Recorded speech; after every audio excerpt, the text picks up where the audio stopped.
डॉक्टरांवर कारवाई झालीच पाहिजे, डॉक्टरांवर कारवाई झालीच पाहिजे, संचालकांवर कारवाई झालीच पाहिजे, या मॅडमवर कारवाई झालीच पाहिजे.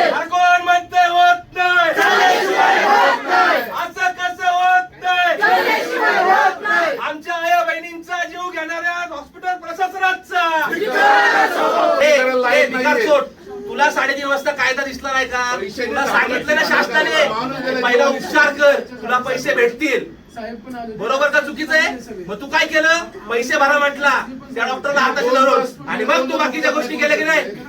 तुम्हाला सांगतोय, तुमच्या हलगर्जीपणामुळे जर आमच्या माणसा जीव गेला असेल तर तुमच्या हॉस्पिटलला टाळा लावल्याशिवाय इथनं उठणार नाही, आम्ही लक्षात घ्या. आता सांगतोय, जर भिकारचोटपणा पैसे घेण्यासाठी केला असेल तर तुम्ही आणि आम्ही हे लक्षात ठेवा, आमच्या आया बहिणींचा जीव काय वर आलेला नाही तुमच्यामुळे भिकारचोटांनो. काय प्रॉब्लेम आहे काय नाही, आता त्यांना कळते काय काय त्यांना लगेच आयसीयूमध्ये शिफ्ट करायला हवं ना. सांगा त्या प्रश्नाचं उत्तर. ह्यांनी 40,000 भरायला सांगितलं, नाही बोलायचं. या प्रोसेसला खूप वेळ गेलाय. अशा स्टॉपवर त्याच्या खाली आहे ना ते रूम आहे, तिथं फक्त त्याला झोपायला सोय लावली ना, सगळ्या लावलं ना, काय नाही लावला तिला काय रे बाबा,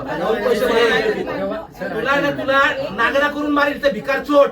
काय लक्षात घे, सीसीटीव्ही मध्ये दिसलं तू 1 तास तुला नागडा करून मारेल, नागडा करून. त्यांचं कॉन्टॅक्ट झालं पैशावरनं, पैसे भरले का नाही या मुलीनं आमचं ऐकलं, पैसे भरले तर पुढे जाणार. आज माणुसकीला काळीमा फासण्यासारखी गोष्ट सूर्य हॉस्पिटल या ठिकाणी झाली. मित्रांनो, सांगतो की तुम्हाला, सहकारनगर परिसरामध्ये राहणाऱ्या शिंदेताई यांना काल रात्री त्रास होत होता, तर कुटुंबाने त्यांना सूर्य हॉस्पिटल या ठिकाणी ॲडमिट करण्याकरता घेऊन गेले. रात्री 3:30-4 वाजता हॉस्पिटलला गेल्यानंतरून, संबंधित हॉस्पिटलमध्ये गेल्यानंतरून, त्यांना कॅज्युलिटी वॉर्डात नेल्यानंतरून डॉक्टरांनी तपासणी केली. प्राथमिक तपासणी करता ICUला भरती करू असं सांगितलं. कुटुंबाला सांगितलं की तुम्ही तात्काळ 40,000 रुपये भरा. पती रिक्षा चालक 40,000 रुपये एकत्र लगेच कुठनं आणणार? या भावनेने पती बोलला की तुम्ही उपचार सुरू करा, मी पैशाचं काहीतरी बघतो. पण 1 तास उलटून गेला, 1.25 तास झाला, पण कुटुंबाने पैसे आणेपर्यंत त्या महिलेला काय उपचार मिळाला नाही.